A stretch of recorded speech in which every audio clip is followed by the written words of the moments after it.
Welcome to Death and Aliens, an in-depth look at horror and sci-fi TV from two friends who vaguely know what they're doing. I'm MK, And I'm Courtney. and Courtney, how are you? Well, I am very glad that we talked about what we were going to talk about before we got on, or I would have just real froze right there. Hi, welcome back. Welcome back to America. Welcome back to the podcast. Yeah. For those of you You listening, no guys, time has passed, but for no us, it's time has been passed for you. a hot minute. It's been like a month, huh? Did It's we been take a over, full month? we took over a month. We last Oh, recorded because on we July stopped. 1st. Oh my gosh, it's been like a month and a half almost. Yeah. Oh, Jesus. Um, so for those of you watching, I have a lot of grays now. Really need to dye my hair. Yeah. Um, Same. yeah, yeah. So a lot. It's been a long month and a half. It felt like 3 years. So, I finished the bar. You probably heard me panic about that last episode, Mhm. um, as well as the like 15 before that. But it's over now. I won't know my scores till Mean Girls Day, but I have made a declaration that it is illegal to fail people on Mean Girls Day. Yeah, So I mean, valid. I think so. I think so. So, um, yeah, so I have my one more exam. I'm taking my ethics exam next week that I am scoring a hot 70% on every practice exam, and I have to get 80. So we'll see how that goes next week. Um, but God, I'm so glad I'm done with the bar. But it is so much worse than New York. And like Is it? there's an element to it, obviously, like New York is 2 days and it's back to back. You have Tuesday, Wednesday, your time. Or Wednesday, Thursday. Who knows? Who's to say? That was a long time ago. But it's 2 days back to back in your time. Louisiana is 3 days, and it's Monday, Wednesday, Friday, and it's just like so you have a whole extra day of stuff you have to know. And the way they like score it is that like all the Louisiana code articles are worth twice the points of the other ones. But there's no way to do this math. There's just no way. I've tried, other people have shown me, it doesn't make sense. So I will never know how it has occurred. But I have to get like a certain amount of points total. Um, this is literally the worst exam I've ever seen. Mhm. Like to study for the Louisiana bar, you take all of the past bar exams. So I've done like 15 or 20. How many? Yeah, you were telling me that you No. took a bunch I've of the done like practice ones. 15. Right. And so I've done the past, like I've done 2021 to 2024, all of those. Plus I've done like at least like 6 or 7 from the 10 years prior, because they give you like 20 years worth of exams Okay. that you can like study on. The 4 out of the 5, I mean, 4 out of the 9 parts that we did on our exam this time were not things that were tested on the other exams.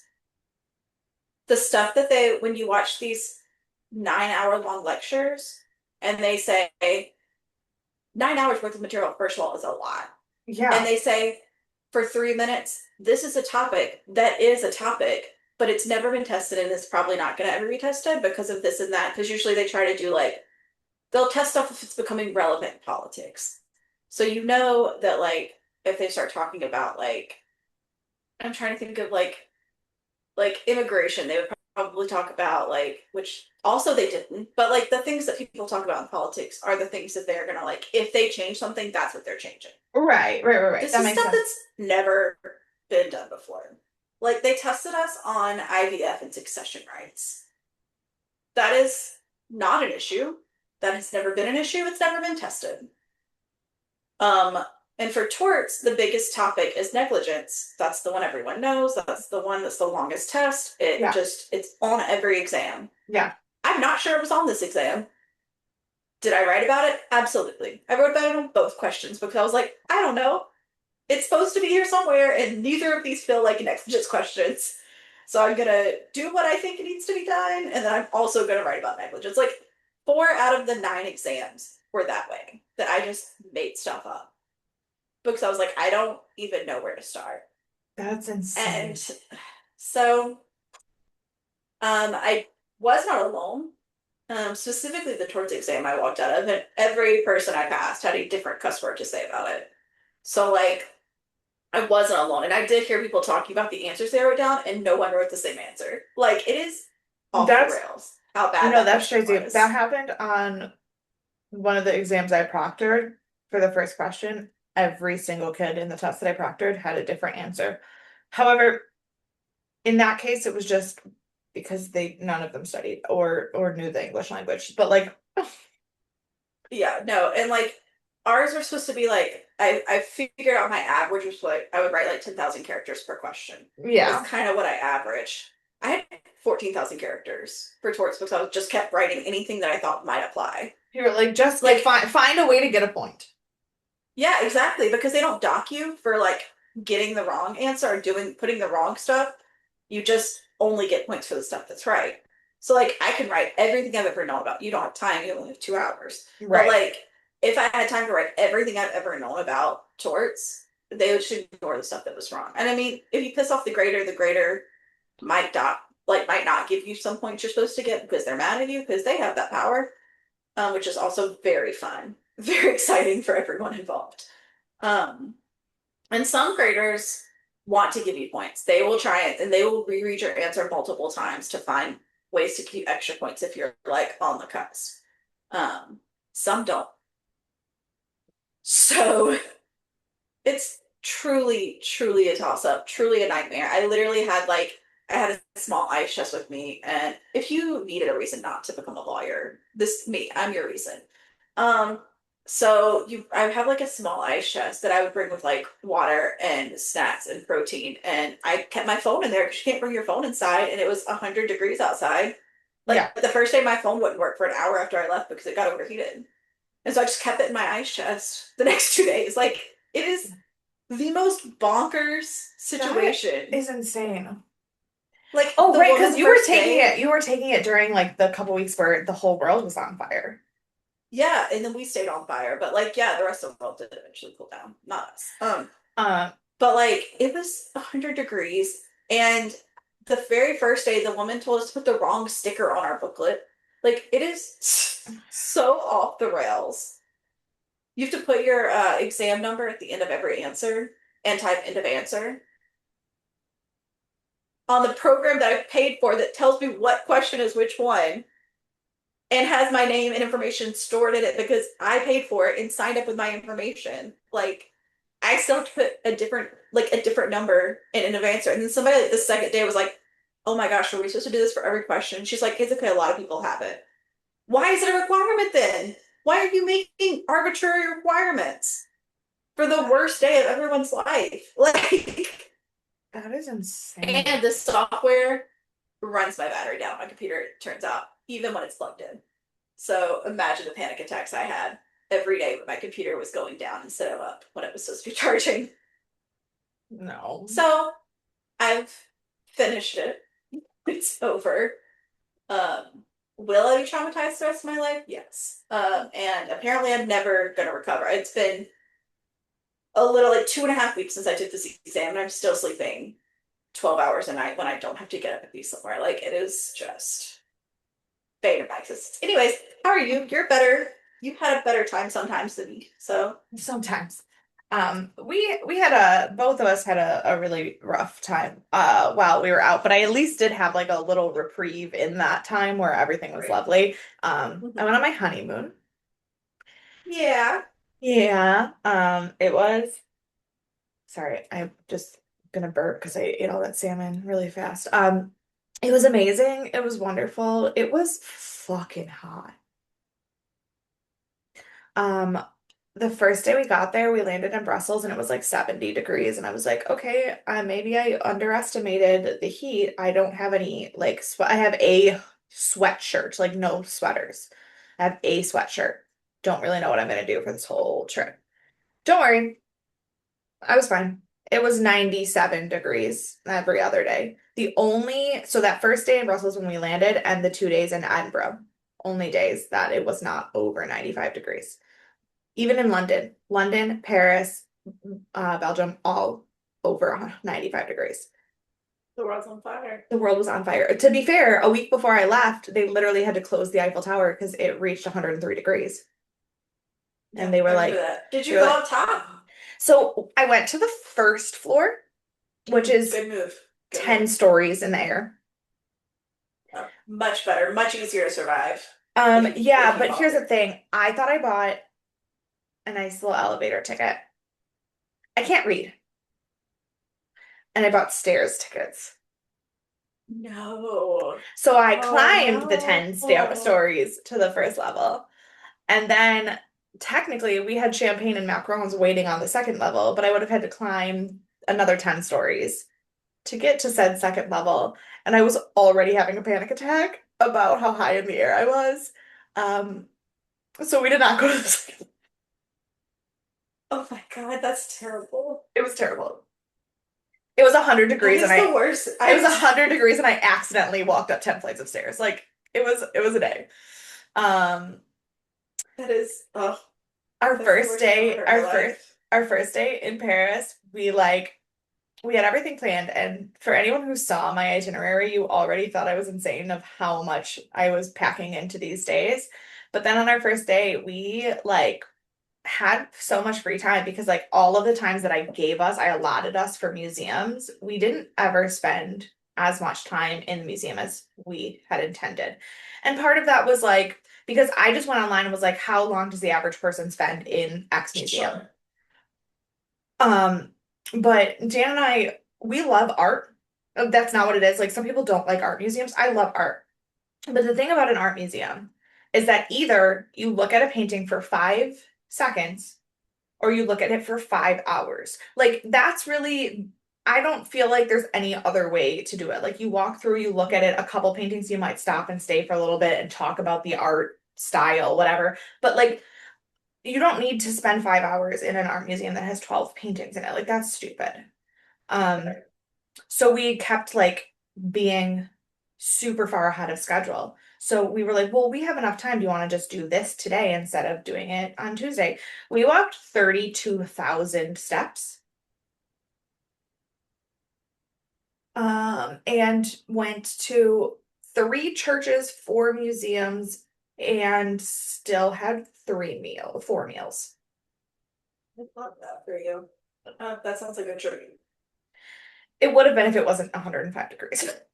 Right, that part, yes, Yeah. yes. But it was so nice. And so then because of that, all of the other days we like took things way slower. We like took naps. We like were able to like pick and choose what we wanted to do. We slept in later than we had meant like originally going to because we did extra things. And so it was nice. We had a lot of fun. Um, I did get to kiss a Highland cow. Ah, His that's name his nice. name was Baxter. Um, and I You didn't go to the Highlands, No, I did. When I went to Ed- well, did you? when we went to Edinburgh, we took a tour out into the Highlands, specifically to see cows. Okay, Yeah. I missed that Yeah, somewhere so in my we brain. took a tour out into the Highlands and we went to like a whiskey distillery and we went like to one of the locks and we went Which distillery? Deanston. It's a really small Yeah. one. They're new, Mhm. but their shit was strong. I know. We used to sell it at the bar. Yeah, well, it was too much for me. It was also the end of our trip, so it Is was it too much. Scotch? I thought it was Scotch. It is. I mean, it is Scotch whiskey. Yeah. Yeah. But in Scotland, they only call Scotch whiskey whiskey. Nothing else is good enough. Yeah. In fact, there's actually like, so the whiskey itself was too much for me. It was the end of our trip. I couldn't really drink at that point anyway. And also like I literally smelled it and was like, oh wow, that is poison. That is that is strong. But I still loved it because of the tour of the distillery and like learning about the science of what they do and what the laws are in Scotland about what can be called Scotch and what can't and blah blah blah. And Yeah. so like it was really, really cool. But so we went to the distillery and then we were out in the Highlands and like just looking at the water and everything, and then we went to see some cows. And so I got to we were feeding the cows and I got to give a little smooch. His name was Baxter and I love him. He has one like Love little that. funky horn. But it was also pouring rain at that point, so there's 3 cows at that farm, and Baxter and Hamish were all about us being there feeding them. And Honey, she was like, fuck that. She never left the barn. I have this Just beautiful looking at her picture of her just June. sitting there in the dry staring at us like, the fuck are you doing out there? Like, um, and but then the next day we were like walking around, and just completely randomly out of nowhere walked into these people who were like holding owls that you could hold in yeah, and this and the parent and you had to pay to like hold them and take pictures, but the girl was like, no, come here. She was like, I love your hair. We're gonna take them inside, but I want you to get a picture first and just like let me hang out with this owl without paying for it because I had purple hair, and I was like, Love that for you. love that. The owl's name was Guinevere.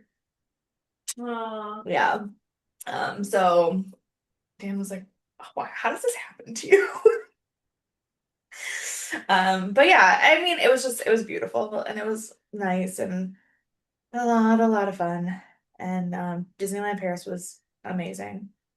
It It was, looked pretty. I was really trying to avoid your pictures because I was really sad about life. And so I was trying really yeah. hard not to look at your pictures because I knew how happy you were. And then I would be sad that I was even more sad. Oh, Some of them snuck in. yeah. Some of them snuck in. I didn't see it. I did see some of them after the bar. I went back and looked at some others. I didn't post really almost anything while we were there. I think I posted like two or three Yeah. things while we were there, but that's also because Dan was like, if you post too much, people will know we're not home and they'll break into the house. I love that he's one of those people. Yeah, he's one of those people. So most of the pictures I posted were after we Does got he know back. where you live? Like, To be fair, we our neighborhood has been hit real hard with teenagers trying to open cars in the middle of the night. Like all the teenagers just like walk by and try to open all the car doors, and like people are so used to it being a safe neighborhood that they don't leave their cars locked, and now everybody's yeah, cars but are your getting robbed. families are all there, Oh, I and you know. have a ring camera. Like, Yeah, I know. I know. yeah, yeah. I know this. You know this. But so most of them I didn't post till after we got home. And even then I posted like a couple like little snapshots of the thing. I have like 3,000 photos. That doesn't surprise me even a little bit. So, yeah, but so that was the rest of the summer has been pretty shit, but like that was that was fantastic. So, since we are just honestly hanging in by a thread at this point, what can you do to encourage us? Well, I didn't read. I literally just clicked the first. That was on my screen. Perfect. Our greatest weakness lies in giving up. The most certain way to succeed is always to just try just one more time. Thomas Edison. Well, don't make me fucking cry in the middle of a podcast. I know. I'm like sitting here and I'm like, I've given up on life and I don't know what to do next. Like, I did the most standstill of standstills I've ever had in my entire life. Yeah. And I'm like, what if I just don't do new things? What if I just stop trying? No, don't No. do that. Thomas Don't. Edison says That, otherwise. I mean, Thomas Edison is a thief, a shitty person, but So I should steal things instead of trying to do them myself, is what you're telling me. Because if you that want is to what be, he did. that is what he did. If you want to be like Thomas Edison, you just steal other people's ideas and get away with it. Because you're not a communist. Right. That is true. That is fair. So Anyways, today, hang in there, Joan. every time in France we walked past a painting of Joan of Arc, I literally said, "Hang in there, Joan," and dude was like, "Can you not?" I say that all the time, and only like a third of the time people even like what half the time they don't even hear me when I say it out loud. I think people just stop listening to me at some point. And but then when they do hear me, they're like, "What?" Yeah, it's a time. Mhm. So today we are talking about Stargate SG-1, Season 8, Episode 4, Zero Hour, um, which was rated 8.0 stars. It was a good episode. It's Yeah. good. And it came out on Friday, July 30th, 2004. You're the same song as last week. The Da Vinci Code has made its way back into being the number one book again. It just keeps hopping back Yes. and forth. And the number one movie was The Village, which we have talked about on this podcast before because we talk Oh, about M. Night Shyamalan all the time. speaking of, I meant to bring this up and totally forgot. Did you see he has a new book coming out? No. Did you see? Then you didn't say who he's writing it with. No. M. Night Shyamalan has a book coming out with Nicholas Sparks. What? What? No. Anyways, that's literally all I know about it. It just keeps Okay. showing up in my Goodreads. That's amazing. I can't I'm gonna die. Yeah. I know. On this day, speaking of things that we talk about on this podcast too often, Harold and Kumar Go to White Castle came out that day. Yeah. Um, and Nicolas Cage married his third wife. Her name is Alice Kim. She was 20 years old and he was 40. Yep. Yeah. And she gave birth to his child. Obviously not at the time of their wedding, it was a little bit later. But this child was named Kal-El. Like Superman? Mm-hmm. Mm-hmm. Okay. I Mm-hmm. don't think I knew that. I feel like I should have known that Yeah, before this moment. yeah. No, I didn't know that either. And then I was like, it 100% checks out. Zero part of me is Oh my god, really yeah, surprised no. by it. Especially because I, in fact, know a child, a high school student, named Jor-El. So, um, Mm-hmm. and I thought it was Jarrell, like Durrell, Jarrell, Terrell, and then I saw his Sure. name written down on a piece of paper, and I said, "What?" I said, "His name is Jor-El," and they were like, "I was like, oh, okay." These But these you know, people and their kids. yeah.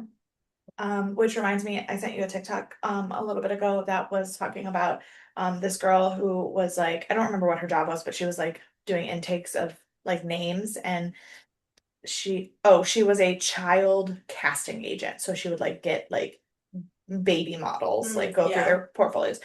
And she was like the number of kids named Renesmee.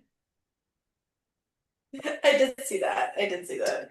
And then, but then she was like, all these women these feral women naming their children after their book boyfriends. How are you going to feel when your little son, Rhysand, grows up and picks up your book and sees the phrase, his cock twitched?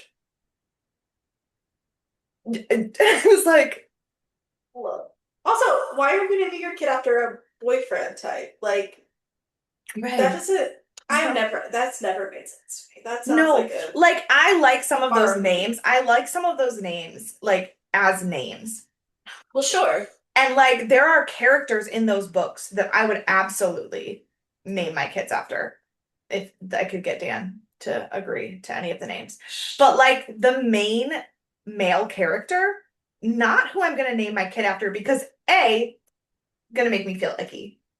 And Right. I B, would. That's what I would B, feel. the number of girls who've already done that is weird to me. So It's so wild to like me. I will I never just don't get I it. could never name my kid Zayden.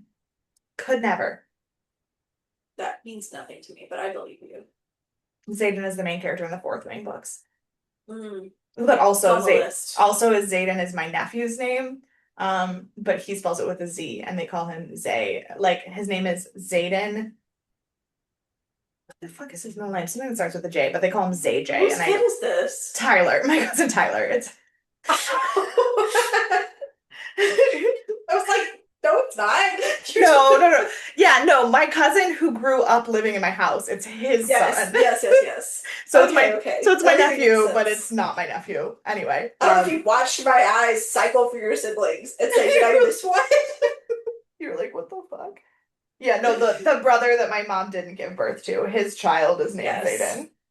Got you. Yes, I follow now. Yeah, the only other news from that day was that there was a bunch of genocide and bombing, and I don't want to talk about that shit. So, Woo. because the early 2000s were a time. Mhm. I mean, to be fair, if I looked at the news right now, it's probably genocide and bombing, so that's fun. Right. Same time. Same time, 25 years later. Yeah. Um, I copied the little episode blurb into my notes this time because I feel like I never know like if how to describe this episode. But so the little episode blurb, it says, as the new head of the SGC, General O'Neill is beginning to feel the weight of his load, which I don't like as a sentence at all. And he starts to have second thoughts about the whole idea, questioning his own competency.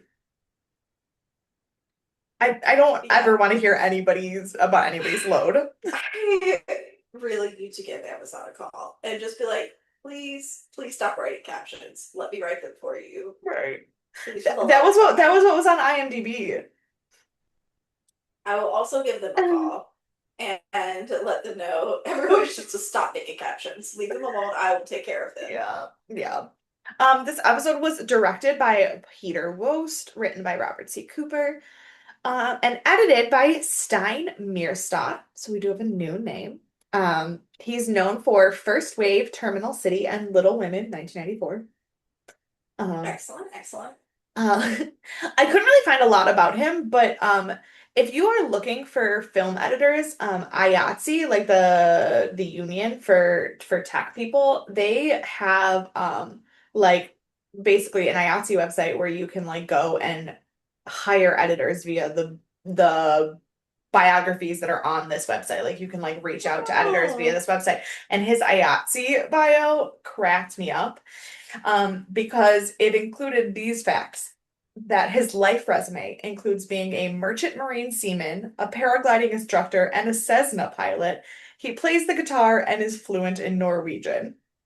you can really have it all. And I was like, he has no information anywhere else on the What internet. is No, what is no. his nationality? Do we I know believe he that? was born in Norway. No, in Norway. His name is Oh, okay. Steen, like Stein Myrstad, Myrstad. So I think he is Norwegian, and that is why he's fluent in Norwegian. Well, sure, that would make sense. But I don't know because he had no real profile anywhere on the internet. So Interesting. Interesting. yeah. Good for him, Don't though. worry, he's also passable in Spanish. That is what it said as well. I feel like I've had film spit. I've interrupted you 73 times, but I watched the show Vita on Stars, and like half of it they speak in Spanish, the other half is English, Yeah. basically. And I kept up the whole time, and I was like, "What am I? Do I know Spanish now?" It's from working Well, in the bars, yeah. but I mean, so yeah, I speak French, and like Dan and I watched this one show about this couple that has a castle in France, and they've been renovating it, and like we've been following them on YouTube and watching their YouTube videos, and when they're speaking in French, I know what they're saying. I don't look at the screen. Um, but so because we were going to France, he started replaying the Assassin's Creed that takes place like during the French Revolution, and so like eight times it's got the today. Letterman Oracle in it. What? It's got the Annie Letterman's in it. That's the Oracle I used in my book. Isn't that Oh, Assassin's Creed? okay. Um, but he keeps asking me, he's like, what did they say? What did they say? And I was like, I'm reading. I'm not listening to the TV at all. I could barely tell you what the English speaking character said because I'm not paying attention. What do you mean, what did they say? I was like, knowing French and being able to read my book and translate for you, not the same thing. Yeah, yeah. And I mean, I can tell you what all of the words were that they said, but I can tell you what they said, if that Yes, makes sense. that's the thing. Like, Yeah, I'm like, I could not word for word translate for you, but I can tell you what they said. Like, right. Yeah. And I imagine it's got to be from working in the bars because my Spanish was never that good. And now all of a sudden I like just hear it shows and I'm like, yeah, I know what they're saying. yeah, And it was said, oh no, it was set in California though. It wasn't even like New York. I was like, maybe it was like New like New York, but Yorican, no. like. Yeah, yeah. So I was like, but no, no, it's set in California. So Okay. Our guest star for this episode is David Kaufman, who played Mark. He is known for Rizzolian Isles, Danny Phantom, and Prom Night. He is the voice of Danny Phantom in Danny Phantom, so I was like, I know his name. I'm obsessed with him. That's really the problem, but mostly because of Danny Phantom. He's also weirdly done a lot of doubling as Michael J. Fox.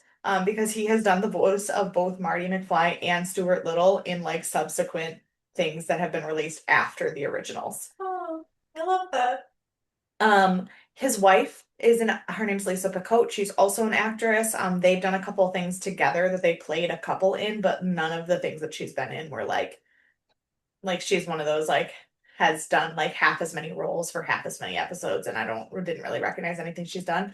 But Yeah. his children are both also voice actors who have both worked for Disney, including the fact that his daughter Grace is the voice of Melody Mouse, like Mickey's niece Melody, in all of like Yeah. in like Mickey Mouse Clubhouse, in Mickey Mouse Roadsters, like in the Minnie and Daisy show, like his All the ones daughter. after me. Yeah, his in all the current Mickey Mouse shows that if you have children or nieces or nephews, you know what they are. She is the voice of Melody Mouse in all of those. So, That's but cute. yeah. But I couldn't find any like social media or anything like that. So all I had was like factual biography stuff. Um, the episode starts with a previously on. It shows Jack and Ball in their first lovely encounter where Jack died 87 times. The discovery of what a ZPM is, the lovely Gould negotiation where Camillus asked for asylum, and when Jack gets his promotion, because those are the four things that are necessary to know to understand this episode. Which was very helpful. Because we haven't After not watched it watching the in show a for a month and a half. yeah. Yeah.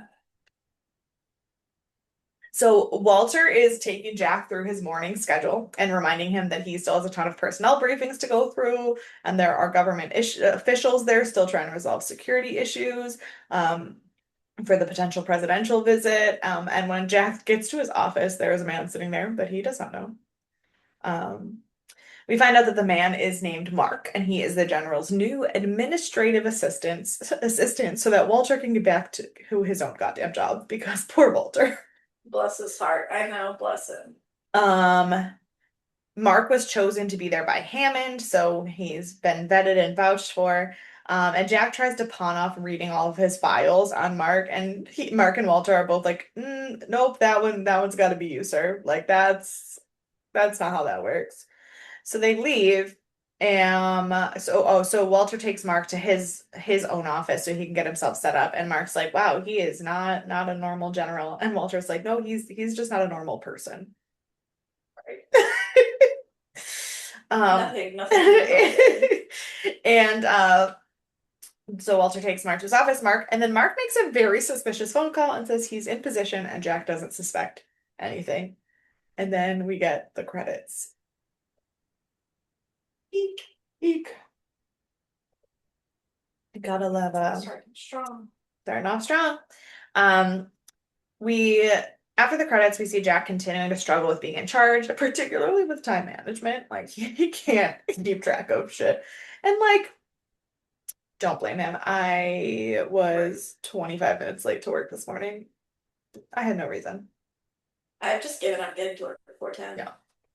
Like, since I finished the bar, I have not gotten to work before 10 a.m. Nice. I just stopped texting my supervisor. I texted her the first like 3 days, and I just stopped. I was like, she knows. Yeah. She knows I'm not gonna get there. Daniel is being really snippy about Jack being a weird boss, and I like paused the TV and got so mad. And I was like, this period of the show makes me so angry. Every time Daniel acts like Jack, like, should be treating them like he's not their boss, just pisses me off. I like cannot stand it. So SG-1 tells him that they discovered a gate and that wasn't Anubis's domain, but Ball hasn't discovered it yet. And they want to go and see if Anubis left anything behind that could help them fight Ball because they have this one weird bracelet that a Jaffa found that might have magical Jaffa powers or whatever the fuck is happening. And so he double checks with Mark about the schedule and says that they can go out at 8 o'clock the next morning. And Sam's like, why do we have to wait? Like, why can't we just go right now? The impetuousness of SG-1. I know. They just don't get it. They have been so special for so long that they don't actually know how the fuck this base is run. And like I get it with like it's annoying, but I get it with Daniel and Tilk because like even though Tilk is used to a military like regime. Yeah, but like, Tilk doesn't actually react ever to any of the negative stuff. I know, but that's what I'm saying. Never. Like I get it with them because this is kind of like a new territory for them. But I'm like, Sam, girl, you know what's going on. You know this is how it works. And how many times was Sam the one telling Jack that he had to follow Hammond's orders? Right. Right. You've always been on the ball. Sam's like, it's just recon. We shouldn't have to wait. And Jack's like, it's just recon. There's no reason for you to hurry. Right. Which Um, this episode that I was like, Jack, I get why they put you in charge now. I mean, I got it yeah, before too, but like yeah, you actually make sense. Where were you the first five right. seasons? What season are we in? Where 8. were you in the previous season? Oh no, we are. Where were you in the previous 7 seasons making logical sense in your Right. journeys as a colonel? No, Like, and like I get it. Jack wants to stick it to the man, and he is anti-authoritarian just for like the shits.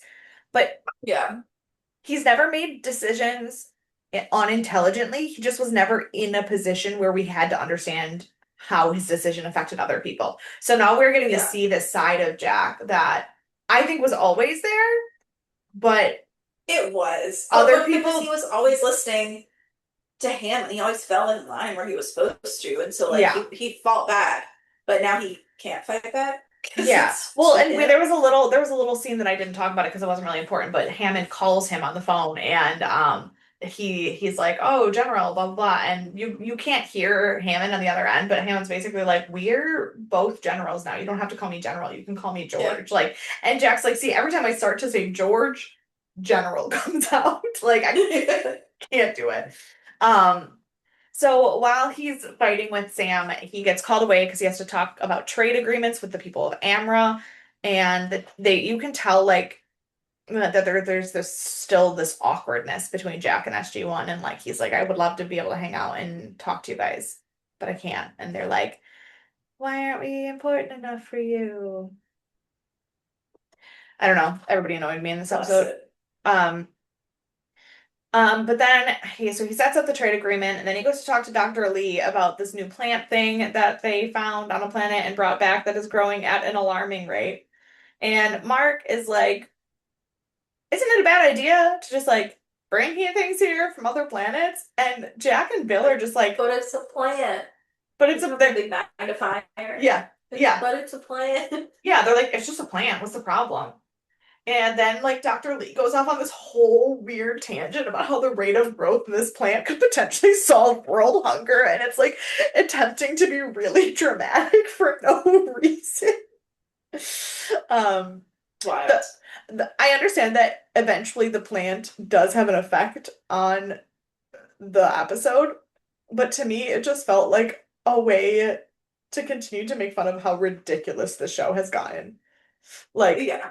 um, Sam is sulking because Jack doesn't trust her to lead the team, and Daniel and Teal'c are like trying to cheer her up, and she's like, "Guys, no, really, I'm fine." She's not fine, but that's fine. Um, Major Davis comes to Jack, and he's like, "The people of Amber can't get their shit together." And Jack's like, "Well, then we're gonna make them take a break. They deserve time out." And so he takes them to a guest room, a guest barracks, and locks them in and says, "Knock when you're ready to be an adult," and just locks them Yeah. both in there. Yeah. He's like, no, we're not doing any of this. We're not doing any of Yeah, this he was like, nonsense. I can't. I don't have time for your bullshit." So then we see a scene of Jack back in his office writing an email to Hammond about how much he does not want to be doing this job. Yeah. So then we have the next day, and don't worry, every day tells us how many days it's been on the screen. So it's the next It day, does, yeah. Very because dramatic. It feels like it's very very dramatic dramatic. because that's It's not counting really down to 0 hour as if that's like the most right. dramatic thing in the world, and it's legitimately the least dramatic thing that's ever happened on the show. Yeah. So it's the next day, and Mark tells Jack the people of Amber are furious and want to go home, and he says, just leave them in there a little bit longer. They'll figure it out. Um, Mhm. but Mark says, okay, SG-1's ready to embark, and Dr. Lee needs to see you about the plant. So Jack goes down to see SG-1 off, and it's super awkward. They're leaving with SG-3, and when they get to the planet, Colonel Reynolds also kind of seems to be doubting Sam's ability to lead, and she's like, come off it. This is a recon mission. Stay at the gate. Like, there's nothing going on. I know what I'm doing.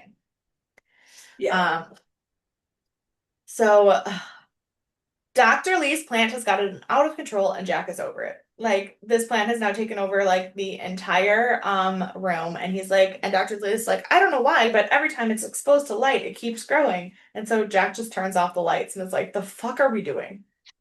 That was so funny. Um, on the planet, we're back on the planet, and Teal'c sees evidence of Jaffa activity, so they test the weird wristband arm device they have, and they get ringed up to a ship. Um, and Reynolds tries and fails to get a hold of them, so he decides he's going to go out to find them, but an Alcash ship flies overhead. Ah, drama. I can't explain to you how many of these words Microsoft Word did not want me to think were words, just so you know. Yeah. Any name of any Any name of any of these person people. that And wasn't like also, SG. also I write things like I say, and Sam is all like, why? And they don't like that because that's not a real sentence. I'm like, okay, well. Right. Um, so Reynolds calls in to let them know he lost control of SG-1, and Jack sends more backup. Um, then we flash to Dr. Lee, who can't get the plant to die or to stop growing, and now it's also spreading spores in the air through the ventilation systems, and it's basically taking over the base. Um, Reynolds comes back, says they still can't find SG-1, they have no idea what's happening, but then the gate dials in with no IDC, and instead of a team, it's a hologram of Ball. Yay! What a what What an a exciting time. um Ball says, Also, question. yeah. Does a hologram need the Stargate to come through? Like, I Yes. don't understand the science there. So the hologram needs the Stargate in the sense that um it can only project so far.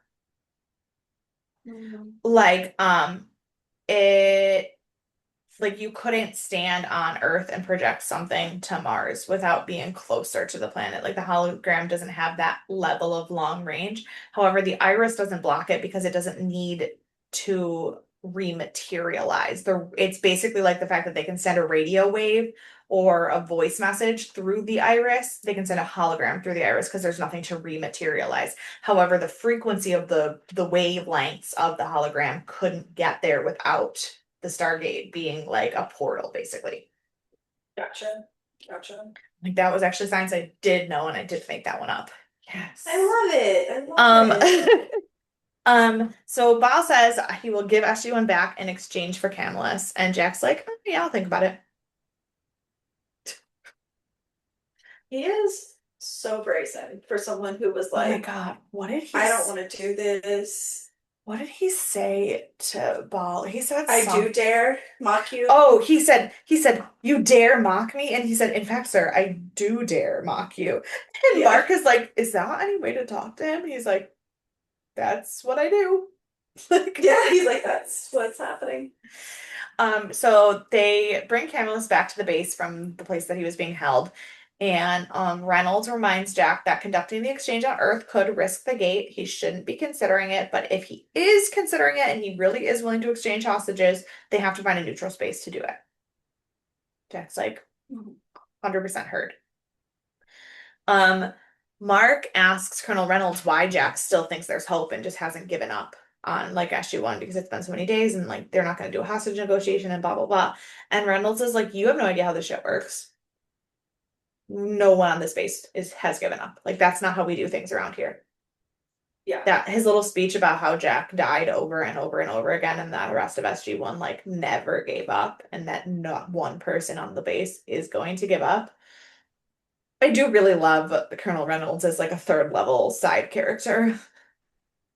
Like I don't need more of Yeah. him. I don't need more of him, but I don't hate when he's Right. there. Yeah. Um, I think we're down to a team that there's no one that I'm just like, if I see this person again, I'm gonna punch him in the face. Like, I feel like people well, left on base. I'm really not on like, base. No, not on base. I was like, there are still some people. Like technically, Senator Kinsey's out there somewhere doing something. well, yeah, he's not part of us. I No, don't know if you know, he's not part of he's us. not part. Yeah, no, he's terrible. But there's nobody on base that annoys me. I think they all died. I think so too. That's what I was thinking. The new doctor annoys me just because she's not Janet. but she hasn't actually done. I don't know her yet. That's No, why that's the like I thing. don't feel like I That's the thing know is her yet. she hasn't done anything. We've only seen her in one episode. I don't have any feelings about her either way. The only reason I want to punch her is because she's not Janet. Yeah, So no, that's that's not totally really fair. fair. That's totally fair. So Yeah. Jack asks Camillus why Ball wants him, and he's like, and Ball's like, I don't know. And he's like, give me, or and Camillus is like, I have no idea, couldn't imagine, blah blah blah. And he's like, give me one reason not to send you to him. And he's like, well, because you can't trust Ball. And Jack's like, yeah, not a good enough reason. Let's go. Right. Like we already knew that one. That's like the obvious Right. part, you know. So Jack's like walking Camillus to the base and he's like ready to take him, and Mark is panicking. He's like, you're gonna get in trouble, you're gonna get court-martialed, like you can't do a hostage negotiation without like getting the government involved. Like, what are you doing? Turns out it was all a bluff to try to get Camillus to talk, and it did not work very well. But also like, Mark, you don't know nothing. Right. You're new here. Just sit back and watch. Yeah, and Mark gets really upset. He's like, you need to be able to tell me things. You don't trust me. Like, I need to know if I'm your assistant, I need to know everything that's going on in your head. And Jack's like, just let me do this. Like, just let me fucking do my job. But also like, does the assistant need to know that? He needs to know your scheduling. He needs to know like when you have meetings, he needs to know like stuff, but he doesn't need to know your play-by-play of every Yeah, thing you he does not need to know decided. he does not need to know your political bluffing. Right, right. Yeah, like unless he's the one taking the message, he doesn't need to know the message. Exactly. Exactly. Um, so Camillus basically says he's not safe here. He needs to go because Ball isn't going to give up. Ball's going to keep trying to find him. And they're like, why? Like, why is Ball after you? There's so many other system lords that are so much more powerful. You're hiding on Earth with no Jaffa. Like, why does he want you? And he's like, is it because you found something? And he wants that information.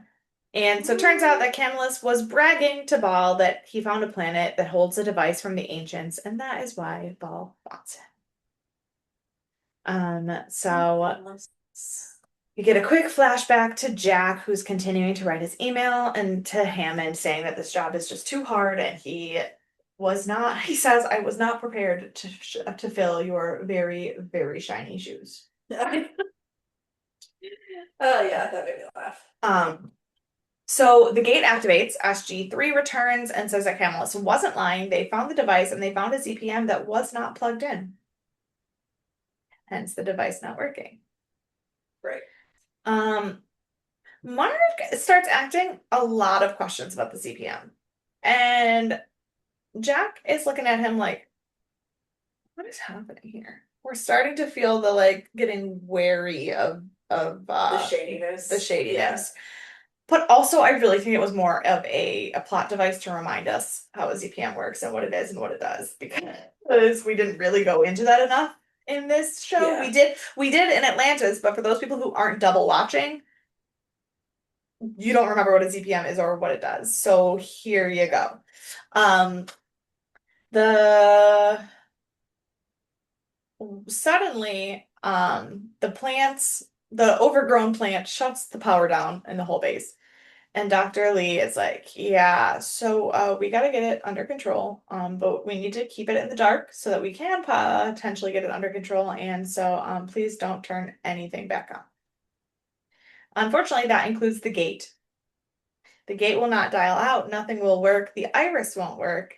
There is no way to do anything manually because something is stuck in the gate because of however it was, like however it was positioned before power shut down. Only incoming things will work, but again, without an iris. So they're a little bit stuck. Now we are at the next day. So we're now on day 3 of this episode. Mark wakes Jack up because he's sleeping in a barracks at the base, and there's an incoming wormhole, and Ball is upset that they have not communicated within their 24-hour time.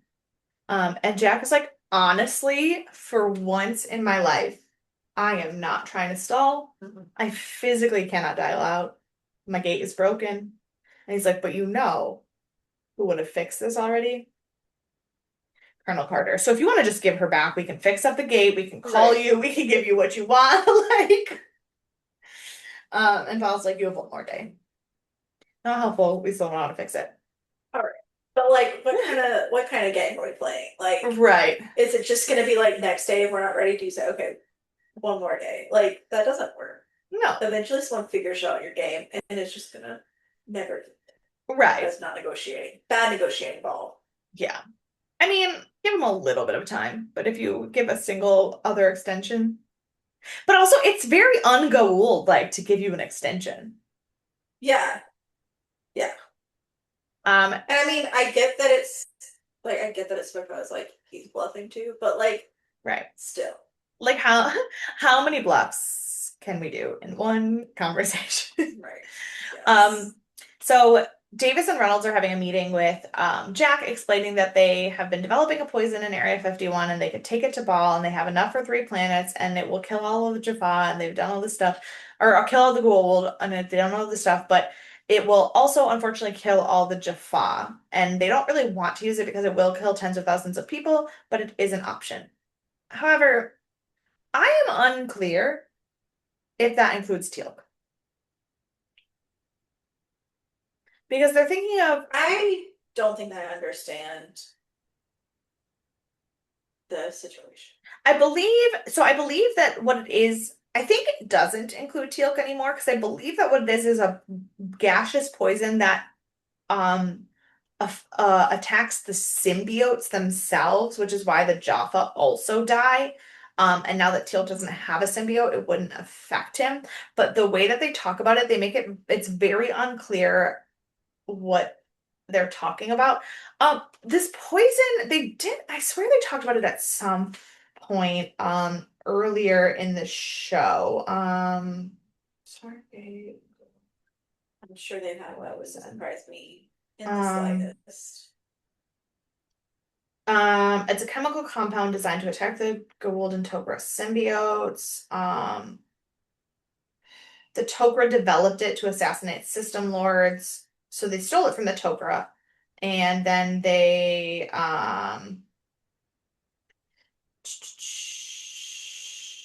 uh, but they were forced to abandon it when they learned that Anubis was alive. When Lantash was in uh, Lieutenant Elliot, used the he used the poison to kill the people and save Jacob and that one planet. Um, and they got it. So now they have it on Earth and are developing a way to use it in weaponized form. Makes sense. It makes Yeah. sense. So they have enough to basically wipe out 3 entire planets, but they'd have to be correct about which one of Ball's planets he was on, which is a risk.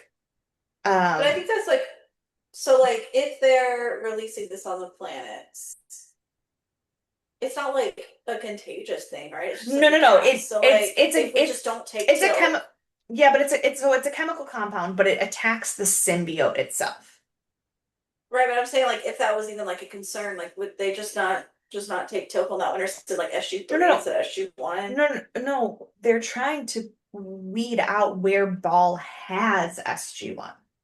Remember, at this point, they think that Oh SG-1 right, is right. kidnapped. That's the part So I forgot. yeah, so right now, Yeah, yeah. theoretically, we know it's not true by the end of the episode, but theoretically, Tilk is in Right, prison right, right. where they're I thought you meant on trying to, like yeah. future attack plans. I know No, I've no, run no, into a no. different I direction. mean, My good to bad. know for future attack plans. However, in this particular mission, they're hoping that Yes, they yes, can yes. guess which planet Teal'c and Sam and Daniel are on.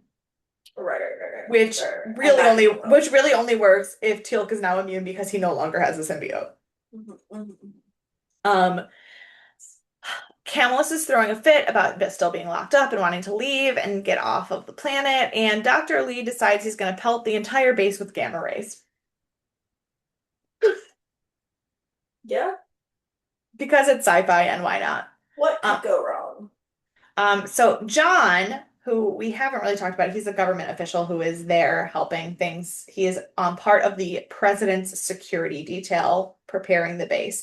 He wants to cancel the president's visit because he's worried about the plant and the gamma rays and everything. And Jack's like, maybe just give us one more day. And if by the end of the day we still have nothing, I get it. Which Right. is interesting because we find out in this moment that Jack's email is in fact a resignation. He's trying to quit. So why does it matter? Right. Um, but while he's typing up this resignation, the lights and computers come back online, and Jack is going to let Camillus go. He's like, we had a deal. But Dr. Lee calls and was like, I have important information about the ZPM. So Jack aborts the dialing and locks Camillus back up. Because then he goes to talk to Dr. Lee, and we find out that the ZPM that Camillus sent them to was not a regularly functioning ZPM. It was booby-trapped to explode. And that if they sent it to Antarctica, it would have exploded and destroyed the entire planet, hence Camillus desperately trying to leave the planet. Um, but Jack sweet talks Camillus, tells him he figured him out and that he knows what he wants to do. And he's like, but if I give you this, you can take it to Ball, kill Ball, and we can get our people back. So SG-3 takes Camillus to a separate planet so that they can exchange and go to Ball's planet without um, opening up Earth's gate. Then Right. SG-3 comes back without SG-1 or Camillus. Um, Jack is getting ready to just be done with everything when uh, Mark tells him that Colonel Reynolds wants to see him in the gate room. So he goes down to the gate room, and we see Colonel Reynolds and every single other military official on the base assembled to tell Jack that they are behind him for whatever order he gives, no matter what. It's so sweet. Um, I feel like I get it was there for sentimental reasons. I feel yeah. like it was unnecessary. I do feel like all of them I already kind of felt like all of them were behind him. Yeah, But but I think Jack I didn't. understand. I think Jack didn't Yeah. understand that everyone was behind him. I think Jack needed that Yeah. moment. I don't think the audience needed that moment to understand what was happening, but I think Jack needed that moment. Yeah. Um, So then Jack's getting his stuff together to leave the base for the night. He really doesn't know what to do. He's like looking longingly at Daniel and Teal'c's lockers because he's really sad. And then there's an unscheduled off-world activation, and it's SG-1's IDC. And so Jack is like trying to play by protocol and was like, you were just like captured by Ball. I can't let you come through the gate. Like, what's going on? And Daniel's like, what the fuck are you talking about? It's like we were never captured. We accidentally got ourselves locked in Anubis's puzzle base and couldn't get back out. He's like, but I guess that makes sense that all balls Jaffa just found us and ambushed us because whew. So they explain everything that happened. Right. And then at the end of the night, after everything is settled, Sam goes to talk about Jack about his reports and how, or no, this is now the next morning. It's the 0 hour. It's the next day, the final day of the story. And Sam's going to talk to Jack about his reports. And she kind of lets him know that she is feeling like he doesn't trust her to lead the team. And he's like, what are you talking about? He's like, do you not trust yourself? And she goes, honestly, kind of, yeah. And he basically is like, but you're perfect. Like, what? Yeah. Um, and she's like, one thing that I'm a little bit nervous about. I read Dr. Lee's reports from while I was gone, and I don't think that CPM was going to blow up the planet. I think it was going to blow up an entire solar system. And Jack's like, well, then it's a really good thing. I didn't give Candace that one. Right. She was like, oh, thank God. He is still Jack. Like, um, so then the president arrives, and Mark tells Jack that he is not actually his administrative assistant. He was here from the president as a civilian audit of Jack to make sure that Jack was actually capable of running the base because just because Hammond said he was doesn't mean that Hammond couldn't have blinders. They needed a third opinion. and Right. he didn't, and the president wasn't going to endorse him without someone outside of the military telling him that Jack was doing the right thing, because we know how this president feels about the military. And Mark gives the president his blessing to have Jack, and then we get a zoom in on the fact that in Jack's resignation letter, he wrote, "Never mind," at the bottom of Never it. mind. And that is the end of the episode. This whole episode, I was like, is this how Jack leaves as the SG-1? I was like, is it that fast after Hannah Could you leaves? imagine? Could you It's like, what's imagine? happening? I thought when he was talking to Sam about her, like, trusting herself, I was like, is he about to tell her he's resigning and she's gonna have to be the general now? I was like, what is happening? Oh my goodness. I know I had a whirlwind roller coaster of emotions. Yeah. And so that is the end of the episode. What? That's not what I wanted at all.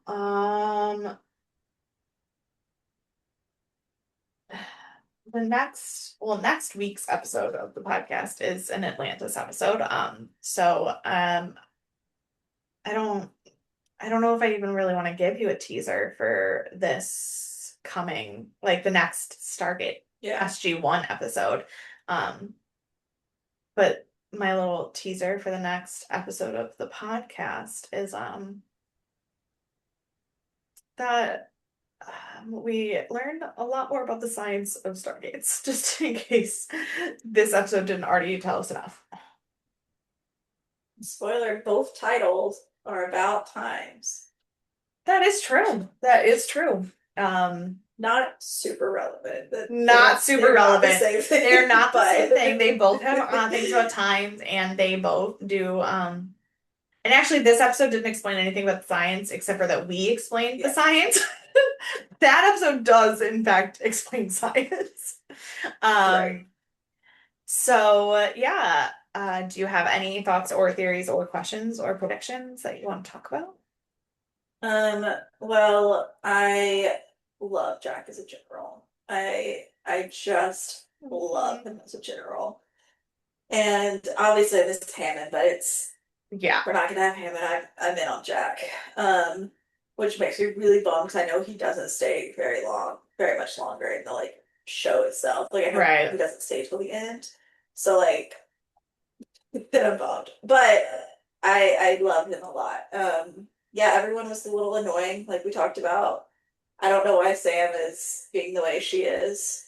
Um, get it Yeah. together. This is the military. You've been in it your whole life. Like I don't know. Right? I don't know what to tell you. Like, um, not a lot of Tilk. Not a lot of Tilk this Not a episode. lot of chill this episode. To be honest, not a lot of Um, SG-1 in general this episode. Like, yeah. um, Yeah, but I still feel like I got like Sam and Daniel but this time, even though it wasn't as much. I also think that that's really important for storytelling, because once we get into the season and the bulk of the season and the actual like sci-fi-y stories, we're gonna lose a lot of Jack. Um, Yeah. which was intentional. Like Richard Dean Anderson needed a break. He needed some time off. Mhm. He switched to the Donna Davis role because he needed to be in the episodes less. Yeah. However, to just go from Jack being the most integral part of the team to never being in the episodes would be hard to do. I mean, it wouldn't be hard to Right. do. They've been doing it for seasons, honestly, but like it wouldn't be fair to do it to the fans without a good story. And I think a really good story about the transition and Jack's emotional journey into the transition and acceptance of the new role is super important for the storytelling. Because I think from now on, if we have one Jack scene in an episode, we'll still be satisfied because we know that the story's not about Jack anymore. But Right. Right. if we didn't have that feeling, if we didn't have that arc from him being like, I don't want to be the man, to I'm really good at being the man and this is the place for me, if we didn't get that arc, it wouldn't feel the same for the viewer. Yeah. No, for sure. I just wanted a little more too. That's all. That's all. But yeah, no, I agree. I think predictions I don't really have. I don't know. I feel like I'm not quite back in the SG world of like remembering how things go. Yeah, So that's I need a fair. couple more episodes to settle in before I start making like real predictions, I think. That's fair. That's fair. It's Oh, tough. except like we're episode 4 and like maybe we're gonna try and kill Ball. Like maybe Camillus want to kill Ball.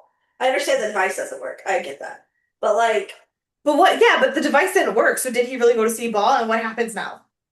Like right, like that's an is interesting he gonna story. join Ball? Is he gonna Right. kill Ball? Is like That I got is, questions. yeah, which is totally, totally fair.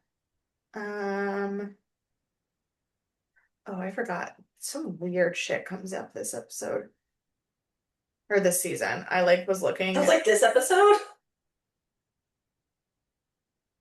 Yeah, no, I mean, no, I went to go look at like what the upcoming episodes are to like see if I had really any idea of when the fuck we're gonna really address Ball, because you know how this show can be sometimes. And then I like looked at the next Mhm. couple episodes and I go, I forgot how weird some of the season gets.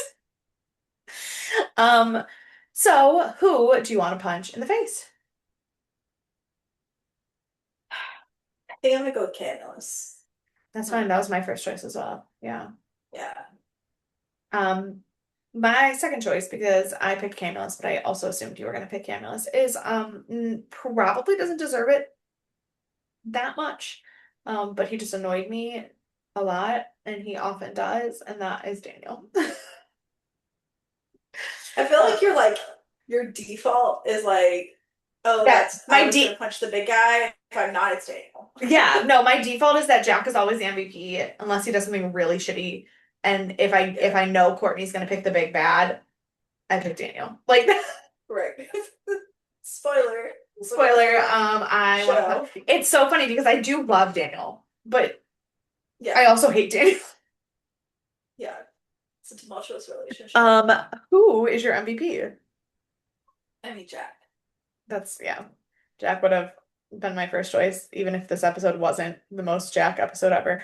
But um because you picked Jack, I picked Colonel Reynolds. I really think that was uh he He was was a real stand-up guy. he was, and he reminded us that even though we don't get a lot of like the rest of the base, we do like it is still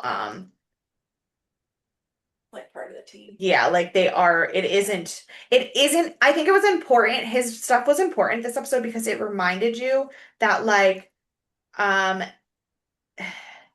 even though sometimes we watch the episode and we question like would Hammond throw every single person he had on the base out if SG-3 was missing? Like we often like question whether SG-1 is the one getting just the special treatment. But I think this Yeah. episode and Reynolds' reaction kind of told us that that's not how it is. Just because our focus as the Right. viewer is on SG-1, the base itself, the way the SGC is run is that they are all that important and they would Mhm. all die for each other hands down anytime. Yeah. So I really Yeah. liked that. Yeah, I did think that was a really good like element to this episode. Yeah. So well, if you have any thoughts, theories, questions, concerns about the podcast, let us know. Our next episode, for those of you who are watching along with us, oh my God, I forgot to tell you. No, I'll tell you later. It's not important. It's funny. But it's not important. I will tell you later. Um, if you want our next episode, for those of you who are watching, oh my God, my brain just short circuited so hard. I love that. I'm like, I don't know what to do. I don't know. I don't know what I should do right now. If you're following along with us and would like to watch it in order, we are watching Atlantis season 1, episode 4, which is also season 1, episode 3, depending on how annoying you are. Which is called 38 minutes for those of you who can't figure out how the or numbering works because it is different on Amazon than it is on the DVDs. So, that is the episode we are watching next Sunday. If you have questions, concerns, comments, feedback, thoughts, feelings, please email us at deathandaliens@gmail.com or follow us on all of the social media at Death and Aliens. You can follow me everywhere at ENKAY_superstar. And you can find me at CE Cloud 13. We'll see you on Thursday. for our Hannibal Universe DNA Awards. Yay! Bye. Bye.